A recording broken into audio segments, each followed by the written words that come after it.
Hi everyone. Um, I'll start. Yeah. Um, Stay. It's gonna be fine. Yeah, I can do jokes and okay. Nobody cares about Latin America anyway. Okay. So I was going to do a joke actually, but since everybody left and now you're here, so this become like a private thing. I'll consider you my friends right now because I'm a Brazilian and we tend to call everyone friends. And So my joke just lost completely its meaning because everybody left. That was funny. Okay, so let's move ahead. So the idea here is to give you an overall view of the Latin American market. So uh, as we know, we look a lot into the bigger markets, but at the same time, those markets are saturated. So my company, so I've been working in the industry for the last like 20 years, and always as an executive, working with consoles, working with PCs, and from 4 years I decided to open my own company because we found out that people needed to know more about Latin America, and we've been very successful in actually showing that Latin America is a very very interesting market. So where's the clicker? It's here. Okay.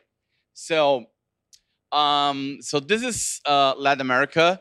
Latin America is basically, so to go very fast on this slide, is basically Brazil plus, with no disrespect, the rest, right? If you sum everybody, so from Mexico down to Patagonia, and you sum all of the gaming revenues from those countries, you're gonna get one Brazil. Okay, so that's how you calculate how much money each country is actually doing in terms of games. The great thing about the region is that's a very very young region, so it's a great place to make games, to sell games. So we're making a lot of games, we're selling a lot of games, but and interesting enough, there's not enough big players that look at the region and say, hey, this is interesting, because it's like a untapped region of the world where people have money and they're ready to spend that money in your games. So um, just to this, I love this slide because as you know, Brazil speaks Brazilian Portuguese, and the rest of the region speaks Castelhano, which is a version of Spanish. But actually, that's a big lie. Each one of those countries speaks a very very particular form of Spanish. So the Chilean Spanish, Argentinian Spanish, Colombian Spanish. So please don't try to localize your game into all those Spanishes. You can use one of them as a benchmark. But the great thing I think about this slides is made from a localization company, and it actually uses the Portugal flag to demonstrate Brazilian Portuguese and the British flag to talk about English. I just love it because Portuguese from Portugal, Iberic Portuguese, has nothing to do with Brazilian Portuguese. They're actually completely different languages almost. So, but I think it's funny. That's why I put it there. So let's talk a little bit about numbers. Numbers are very, very important. We're talking about a $4.4 billion market. Um, and the important number here, and this is the number that people simply do not take into account, is this one. Is a 13.9% growth market year over year. So there's no region in where China is growing 8%, right? So everybody's looking at China, and China is extremely difficult, right? Everybody's looking at, here Europe, you're looking into, the United States, all saturated markets, extremely difficult to market and very expensive market. And we're talking here about a region that is not only untapped, mostly untapped, is a cheap region because the usual exchange rate for Brazil, for example, is 1.41 per 4 euro, for example. So it's a cheap region. So for 1,000 euro, you buy 4,000 reais, which can actually buy you a lot of stuff. So and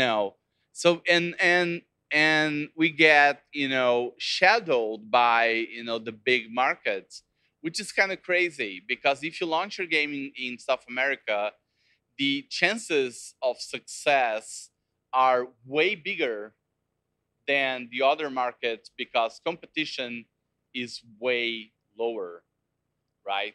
So this is the breakdown about what kind of games are being sold right now. So mobile, so Brazil obviously is the biggest market. Mobile is the main platform right now.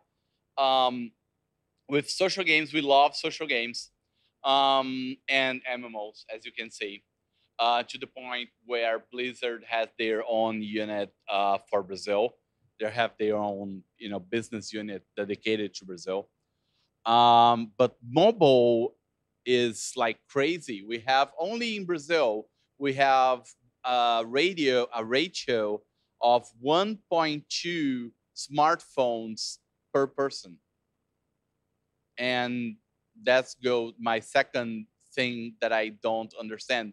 Why someone needs more than one smartphone. I have no idea, but they do. And that's incredible because they are major consumers of games. So this is a lot of data. This is brand new data.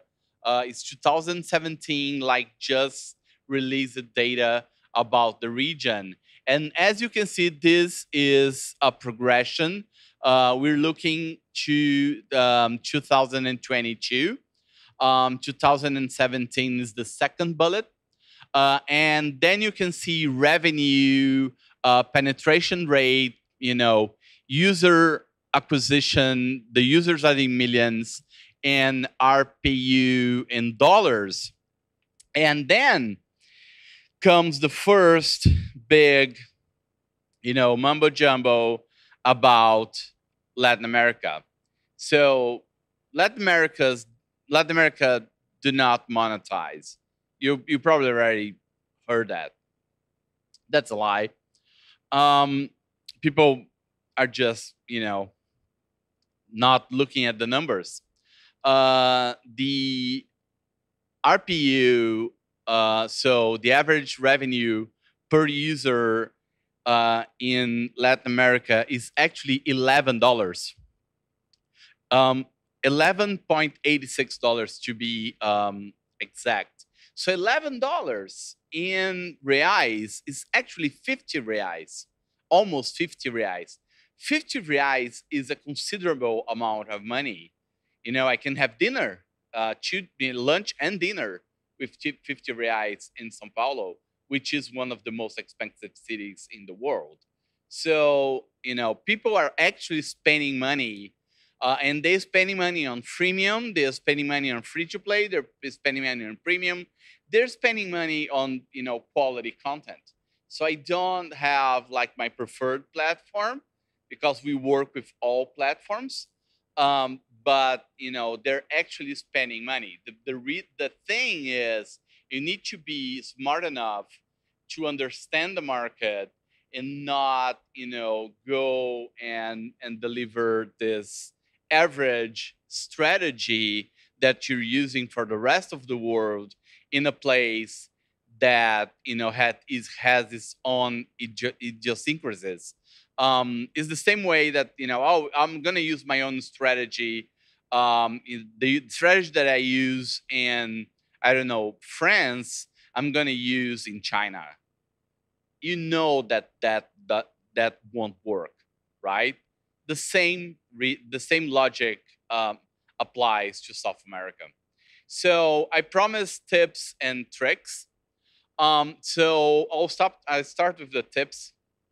So don't believe everything you read, especially on macroeconomics. So you're gonna read. So let me. Well, I'm interested in Brazil. Let me try, reading The Economist. Forget The Economist. They're actually specialized in dumping Brazil, um, and honestly, what is happening in the macroeconomical scenario is mostly linked to commodities. And as I said before, gaming is growing 13% a year. So we don't have to care about the rest. Consoles are still a consistent business, but the traditional retail is not. So the traditional retail market in Latin America is dying.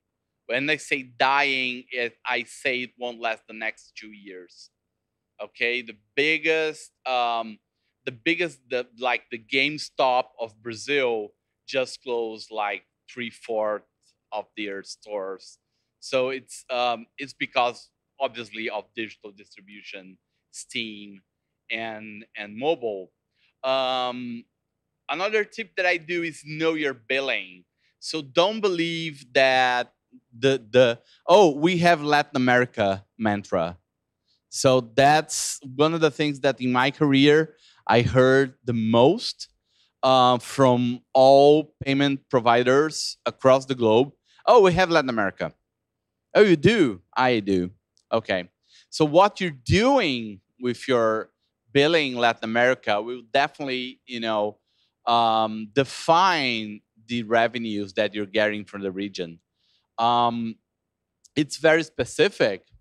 In Mexico, there's absolutely no penetration of credit cards. Everything is debit.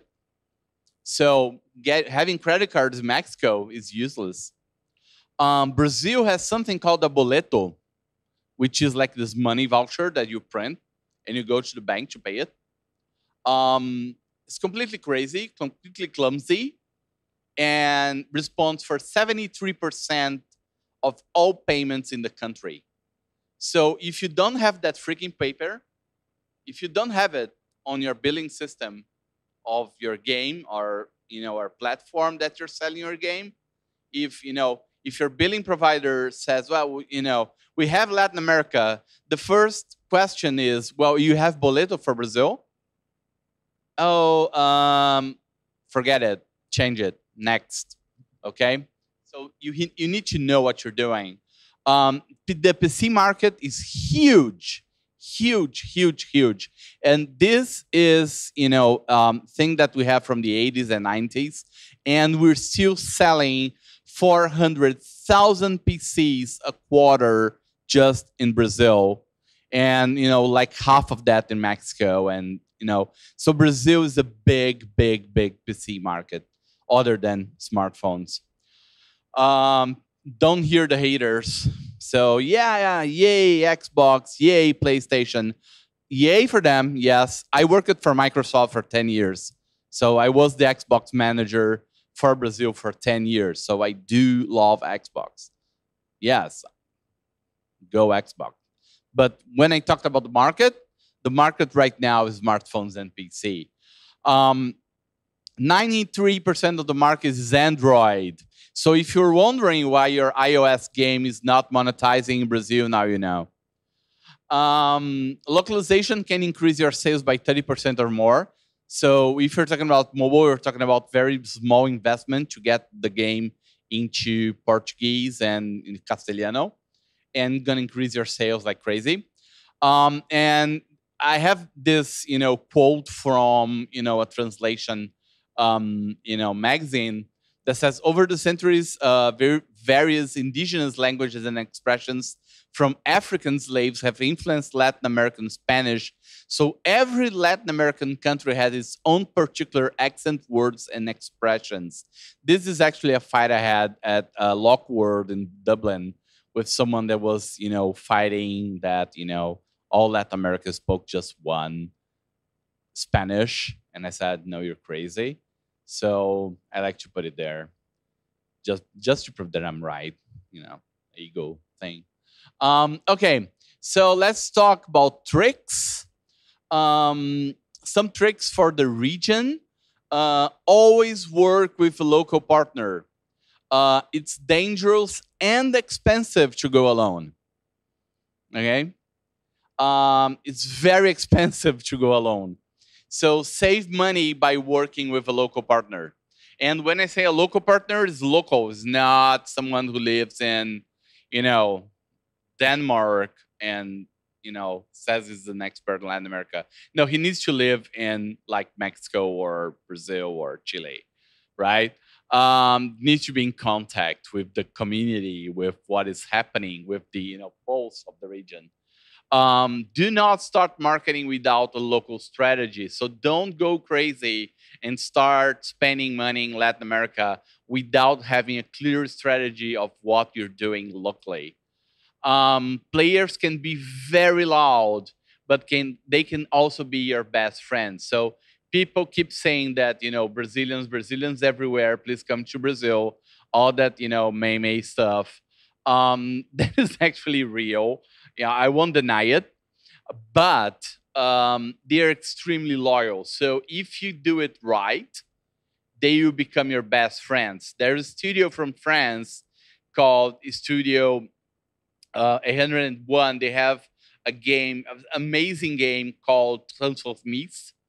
And I think her name is Amélie, if I'm not mistaken. And she was extremely smart, and she did a whole local strategy for Brazil.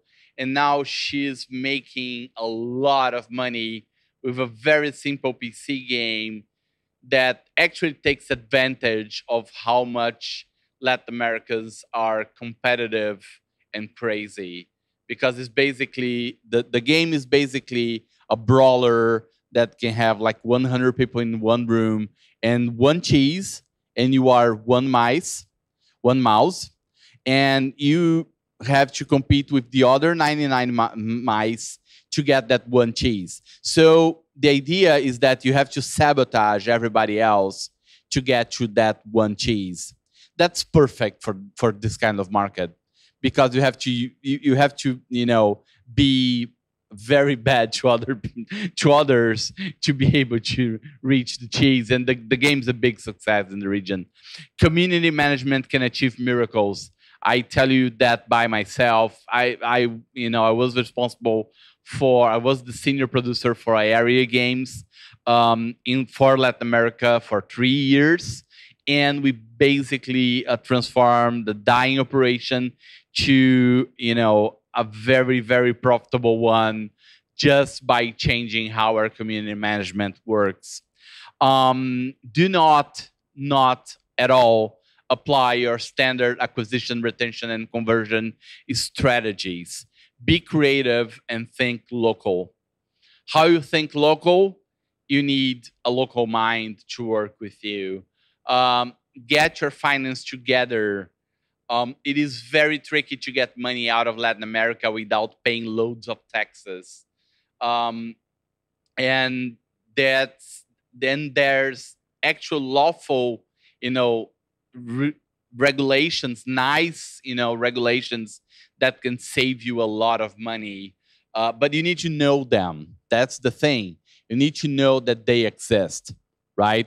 And most people don't. So one of the things that we did, my company did for Studio 801, was actually to solve their billing funnel, because she had like, I don't know, 500,000 players actually paying for items. Is a free-to-play game, so they're paying for items, but she was not seeing the money because everything was being stuck by the Brazilian government, because the whoever was taking care of her money in Brazil was just wiring the money out of the country without any sort of paperwork. So the government was basically taking 47% out of taxes of that money. I'm not kidding. I'm saying 47% of the revenue was in the hands of the Brazilian government.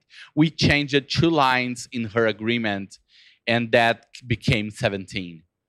2 lines in an agreement. And she just won 30% of her revenue back. So it's just a matter of knowing, the region.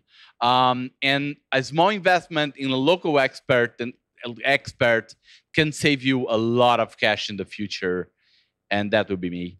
And yeah, small, uh, ad here. So this is my, quick overview about Latin America. So, I went very fast through it. So you can, have questions and pick my brain a little, but I'll be here the whole day. But, you go, we have a question here. I'll give you my phone, my microphone. Go. So you talked about revenue, I think, in terms of in-app purchases, but I have a question about advertisement. Company I'm working for has like a couple of millions installs on Android in Latin countries, and the value of advertisement we show to, for example, Brazilian user is very low.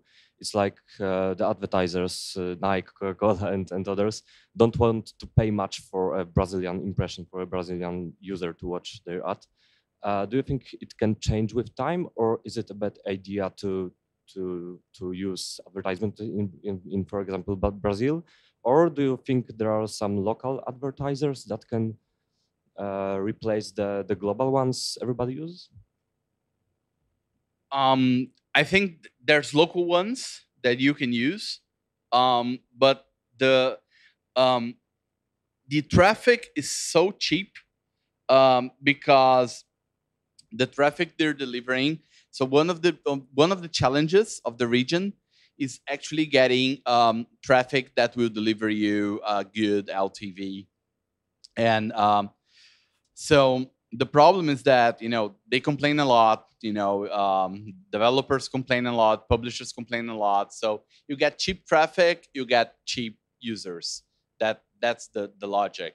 So what we do is, one, we use local providers, sources, and the second one is being creative about your marketing. So one of the things that we created to actually solve the challenge that you just mentioned, is actually create a fandom management framework, especially for Latin America. We work on it for over a year to make sure that it happened. We have some successful cases that prove that the framework works, and you don't have to spend a dime, and you get the same traffic, and you have amazing results in terms of low CPA, high LTVs. So it's just a matter of how you deal with the local, how the local players think.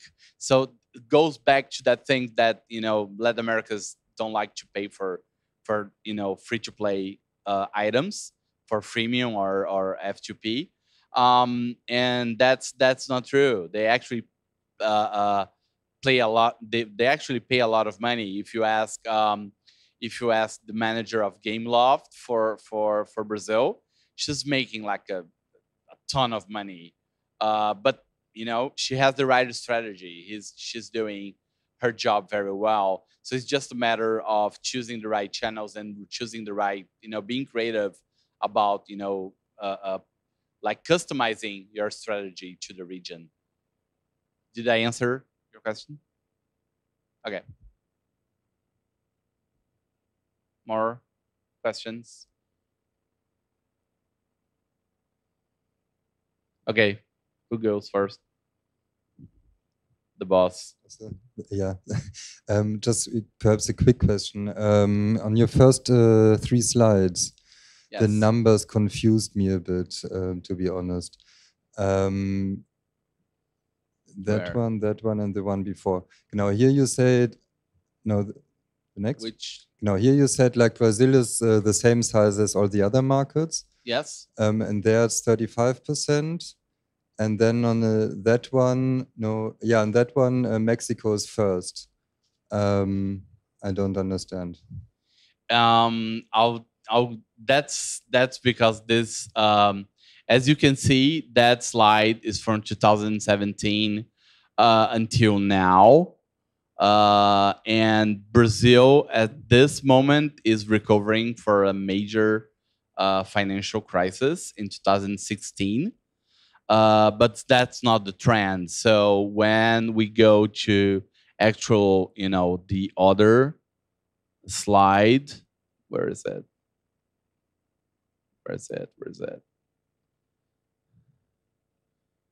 We're talking about, no. We're talking about the actual average until 2020. So the problem here is that 2016 was a very, very bad year for Brazil because of changing governments, impeachment, and all that. So in the end, that affected the industry as a whole. But the number for Brazil is actually 3.3 billion. 2016 was absolutely terrible for all of us. But 2017, as you can see on that slide is from like 2 months ago, and Brazil was on the same level as Argentina, and we didn't go through holidays or anything like that, and we didn't have any important launch. The other thing that impacted Brazil in terms of revenue is that Microsoft decided to close one of their factories in Brazil because of that crisis, and they're opening the factory again next year. So it's just a temporal thing that impacted basically the console market. So it's very specific. But yeah, it was a nice catch. It was very specific, but in the trend, where usually that's the ratio, but that was 2016. That we hope will never happen again.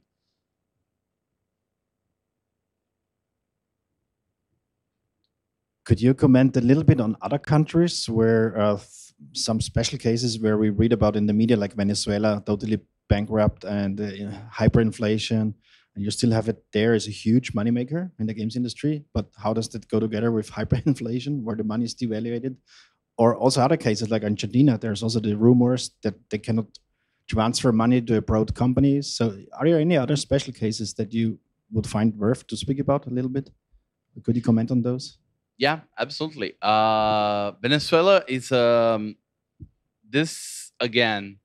This is a case where it's kind of difficult to compare the gaming industry. Venezuela gets a lot of their gaming provided by the informal market. Yes, it is bankrupt. They're going through an unprecedented crisis. They're starving. They don't have, it's a very bad situation, and apparently nobody cares about it, which is, which is weird. But they're getting a lot of their, gaming from they still have internet, they still have and we need to remind that there's a part of Venezuela that is extremely rich. So when we get the news that the country is bankrupt and all that, there's parts of the country that are there. There's this huge, social difference happening in the country. So 99% of the country is starving, but 1% of the country is generating like a GDP that is relevant. So it's tricky. Is Brazil? Brazil, you have the same situation. If you go on the southeast of Brazil, if you go to the southeast of Brazil, you have 81% of Brazil's GDP in 4 states. Brazil has 27 states. So, it's very unequal. So when you look at those numbers, you need to go and again, Venezuela is a very nice pick. Chile, for example, is a much more steady market than Venezuela. Venezuela, you never want to do business there because you're not taking your money out of the country, and you're not getting the money. You're probably going to be, taken by the government. But you're not going there. You'll probably be arrested. But if you go to Chile or even Argentina right now is like 3 years ago was a big mess. Right now they're absolutely stable and growing. So it's very unstable. Latin America is there's this risk factor of Latin America. There's the countries are somewhat unstable. Even Brazil, which is absolutely I live there. Everything's okay. But if you look at the news, we're about to get our second impeachment in 2 years. But if you go to work, you do your thing, and the gaming industry is growing like 12% a year, and that's not just numbers. We see that happening. Like 2 years ago, we did a census on the Brazilian Association of Gaming Developers. We have 150 studios. This year, the same census came up with 600 studios. So it's fourfold, like in 2 years. So it means something, right? It's not happening just on occasion, right? So I have time, I think, from one more question. Yeah, on the back. And then I have enough people to make my joke. Ha, you came back. That's good. It's not a joke. It's actually a favor. What is the current situation with Boa Compra? Is it still so market dominating for games because it also has newspapers, TV stations, etc.? Can you repeat your question? I'm Boa sorry. Compra. Some years Boa ago, Compra. Yeah, was very important, very big media conglomerate. Is it still that important, or did it change? That changed. I can, being very, very, very transparent, that changed a lot. I'm a good friend with the founder of Boa Compra, Christian. He's no longer at Boa Compra. Boa Compra was bought by UOL, which is one of the biggest ISPs in the country. And UOL actually integrated Boa Compra into PagSeguro, which is their billing system. And that actually transformed Boa Compra, which was a very good product for game distribution and billing, to a generic billing solution integrated to a platform that is not as good as Boa Compra. And they didn't take anything from what was built in Boa Compra. So actually, Boa Compra right now, what they do, they sell you, the big numbers of UOL. The numbers are incredible. You look at it and say, yeah, let's sign a deal right now. But in the end, they won't necessarily deliver what they promise, and you're not getting, good results. So the feedback that I'm getting from everybody that asked me about Boa Compra is not the best solution. It's one of the solutions for sure, but for example, to the point where Level Up in Brazil opened their own store to compete with Boa Compra, to the point where Boa Compra was unbeatable, and now Level Up is competing with them because they see a window of opportunity. So yeah. Thanks. Okay, so I need 1 minute to do something. So 1 minute, please. I need to do something with you guys. I need a favor. Can you do me a favor? I imagine most of you are from Poland. Yes, I'm from Brazil. Are you from Poland? Yes, I imagine. Okay, so the thing is, today is my wife's birthday. Yes, yes, yes. So if you're married, you know what that means, right? So, and I'm in Poland, and she's in Brazil. So I want to ask you a personal favor. I want to say happy birthday to her in Polish. Yes, you can. So happy birthday to you. You don't need to go the whole thing. Like just happy birthday to you. Happy birthday to you. Happy birthday, dear Sandra. Sandra is her name. Yes, the Polish one. In Polish, yes. Okay, so you sing it and I'll film it. Okay? So hold on. I need to get my camera. And I'll send it to her. And you're gonna, save my marriage. And that would be awesome. So I'm gonna count to 3, and remember, her name is Sandra. Don't call her other names. That would ruin my marriage as well. So please don't do it. So 3, 2, 1.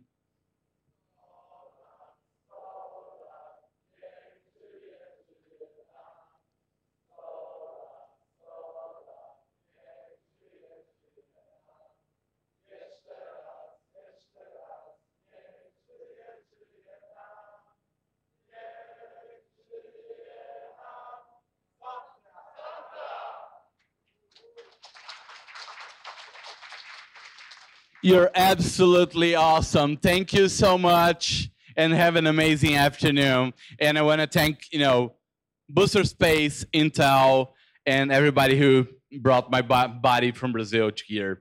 Thank you so much.